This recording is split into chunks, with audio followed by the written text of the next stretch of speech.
अगर आप सुई धागे वाली सुई, ये सब जो मैं बता रहा हूं ये एग्जांपल्स हैं कि सरफेस टेंशन एग्जिस्ट करता है, लिक्विड स्ट्रेच मेम्ब्रेन की तरह काम करता है लिक्विड सरफेस, उसका एग्जांपल। आप चाहो तो सुई को, किसको, जो अपनी निडल होती है, आप उस निडल को वाटर सरफेस पे रख सकते हो और लिटरली अगर आप बहुत आराम से प्लेस करोगे वो तैरेगी और वो भीगेगी भी नहीं, क्योंकि लिक्विड उसको वेट नहीं कर रहा, लिक्विड मुड़ गया, लिक्विड का सरफेस मुड़ गया है, वो स्ट्रेच मेम्ब्रेन है, थोड़ा सा बाहर पड़ेगा, मुड़ जाएगा ट्रैम्पोलिन की तरह। अब यहां पर क्या हो रहा है, सरफेस टेंशन लग रहा है, क्या लग रहा है, तो ये देखो एक सरफेस टेंशन यहां लग रहा है फोर्स, और एक ऐसे सरफेस टेंशन सरफेस के पैरेलल लगता है, सरफेस के। अब देखो यार मैंने सरफेस मोड़ दिया था ना, मोड़ दिया था, तो सरफेस टेंशन इसके पैरेलल लगेगा, बिल्कुल पैरेलल। इसे कई बार टेंजेंशियल भी कहते हैं, क्या कहते हैं। तो अगर आप सुई रखोगे तो सरफेस टेंशन इसके वेट को बैलेंस करेगा। ये सरफेस टेंशन एस, ये भी है एस, इन दोनों का रिजल्टेंट कहीं बीच में आएगा, वो रिजल्टेंट जो आएगा वो mg के बराबर होगा और mg को काटेगा ताकि ये नीडल बैलेंस हो जाए, क्योंकि नीडल को बैलेंस करने के लिए उसका वेट तो चाहिए, अपने को नहीं चाहिए। उसका वेट कैसे बैलेंस करोगे, नीडल का वेट भी तो बैलेंस करना पड़ेगा। तो नीडल का वेट कितना है, mg, आप उसे बैलेंस कैसे करोगे। पानी तो कोई फोर्स लगा नहीं रहा जब तक पानी के अंदर चीज डूबेगी नहीं।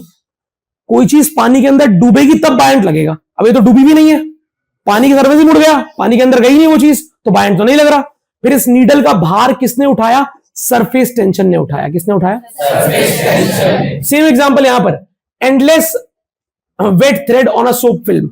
अगर आप एक धागा लेते हैं, उसे गीला करते हैं और उसे एक सोप फिल्म होती है ना, जैसे बुलबुले फुलाने वाला होता है जो बड़ा सा, जिसके अंदर आप सोप को डिप करके फूंक मारते हैं और बहुत सारे बुलबुले निकलते हैं, उस रिंग के अंदर अगर आप एक थ्रेड रख देंगे तो जैसे ही आप उसके अंदर थ्रेड रखेंगे, ऐसा रखा था आपने, एकदम से वो ऐसे हो जाएगा, खिंच जाएगा, बिल्कुल स्ट्रेच। इसे पता है इस थ्रेड को किसने खींचा, इस थ्रेड को लिक्विड ने खींचा। लिक्विड है बीच में, पूरे सोप की फिल्म ने खींच दिया इसको कि तू खिंच के रहे, ताकि सरफेस एरिया क्या रहे, मिनिमम। क्या रहे, मिनिमम सरफेस एरिया रखने के चक्कर में ऐसा होता है। इसके बहुत सारे एग्जांपल्स हैं, ये दोनों बातें मैंने आपको समझा दी है।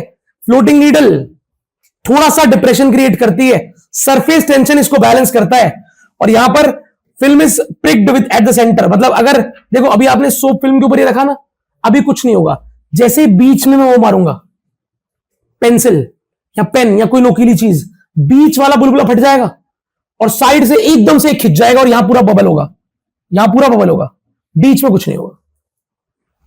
तो लिक्विड चाहता है खिंचा रहे, क्या रहे, ठीक है। इधर ये बात मैं आपको बता चुका हूं, रेन की ड्रॉप्स कैसी होती हैं, स्फेरिकल। इसका रीजन भी वही है भैया, मिनिमम सरफेस एरिया ऑक्यूपाई करना है सरफेस टेंशन की वजह से। यहां पर ये मैं आपको बताया था कि अगर आप पेंटिंग ब्रश लेते हैं या फिर ये शेविंग ब्रश है, इस ब्रश को जैसे ही पानी में डालोगे सारे ब्रिसल्स फैल जाएंगे, दूर दूर हो जाएंगे। आप कांच गिलास में होगे ना, बिल्कुल फैले हुए देखेंगे दूर दूर, क्योंकि पानी पानी अंदर, पूरा पानी पानी अंदर पूरा, और वो पानी सरफेस एरिया, सरफेस पे तो नहीं है, अंदर है। जैसे ही आप ब्रश को बाहर निकालोगे एकदम सारे मिल जाएंगे, चिपक जाएंगे सारे। देखा है आपने कभी कि सारे पेंट ब्रश के जो वो होते हैं ब्रिसल्स चिपक जाते हैं, सारे हेयर्स चिपक जाते हैं बाहर निकालते ही। क्यों, क्योंकि बाहर निकालते ही वो सरफेस पे आ गए। कहां आ गए, पहले सारे ब्रिसल्स पानी के अंदर थे, जो पानी ब्रिसल्स के ऊपर लगा हुआ था, उन धागों पे लगा था, वो भी पानी के अंदर था, सरफेस तो नहीं था। ये सरफेस वाला पार्टिकल क्या होता है, अनस्टेबल, एनर्जी होती है उसके पास। जैसे आपने पूरे ब्रश को बाहर निकाला तो जो हेयर के ऊपर पानी के मॉलिक्यूल बैठे थे, उन्होंने देखा एक दूसरे को, अरे हम तो सरफेस पे आ गए। कहां आ गए, अगर हम सारे ऐसे फैले रहेंगे, सोचो ना यार, अगर एक धागा ऐसे है, कैसे है, कैसे है, कैसे है, कैसे है, तो यहां जो पानी के ड्रॉप्स हैं वो सारे ड्रॉप सरफेस पे नहीं है।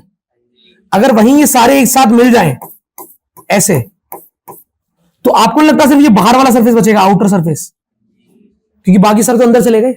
हाँ ना बोलो। तो ये सारी चीजें सिर्फ मिनिमम सरफेस एरिया एक्वायर करने की लिक्विड की चाहत को दर्शाती हैं। लिक्विड इतना पागल है मिनिमम सरफेस एरिया ऑक्यूपाई करने के लिए कि जैसे ही आप उस ब्रश को बाहर निकालते हो, सारे उसके हेयर्स या ब्रिसल्स चिपक जाते हैं। चिपके क्यों चिपके, ताकि सरफेस एरिया कम हो जाए। क्या हो जाए, और इस चिपकने में जो हेल्प करता है फोर्स, उसका नाम है सरफेस टेंशन। तो ये रहा इसका एक्सप्लेनेशन। मिनिमम एरिया इसका रीजन है, और इसका रीजन भी क्या है, surface area of sphere is minimum. अच्छा, ये मैं आपको स्टार्टिंग में बता चुका था, बात करी थी मैंने क्लास स्टार्टिंग में इसके, कि कोई इंसेक्ट पानी के ऊपर, देख रहे हो इसी तरीके से फ्लोट करता है। पानी का जो सरफेस है वो, इसका पैर पानी के अंदर नहीं जा रहा, ये पानी के सरफेस को दबा दे रहा है। तो यहां लग रहा है सरफेस टेंशन। क्या लग रहा है? Surface tension. और वही कि लिक्विड की जो सरफेस होता है वो स्ट्रेच्ड मेम्ब्रेन की तरह काम करता है, उसके अंदर एक सरफेस टेंशन नामक फोर्स होता है, उसके कारण ही ये पानी पर चल पाता है। इसका वेट किसने बैलेंस किया? मेन सवाल पता है क्या होता है, कोई चीज पानी पे चल पा रही है, तो पानी पे चल रही है मतलब पानी उसके mg को कैंसिल कर रहा है। बिना डूबे पानी बाइंड लगाता नहीं है। मैं पानी के अंदर जाऊंगा तब बाइंड लगेगा, मैं पानी के बाहर हूं अगर पूरा, तो मैंने पानी का कोई वॉल्यूम ऑक्यूपाई नहीं किया, तो पानी बाइंड क्यों लगाएगा? तो पानी बाइंड फोर्स भी नहीं लगा रहा, आप पानी के ऊपर चल रहे हो, कैसे चल पा रहे हो? सरफेस टेंशन मेरा वेट बैलेंस कर रहा है। और सरफेस टेंशन बहुत ताकतवर होता तो वो बहुत भारी चीजों का वेट बैलेंस, एक इंसेक्ट का वेट बहुत कम होता है, तो सरफेस टेंशन उसके वेट को, mg को बैलेंस करता है, इसीलिए ऑब्जेक्ट पानी पर चल पाता है। हाँ ना बोलो? श्योर?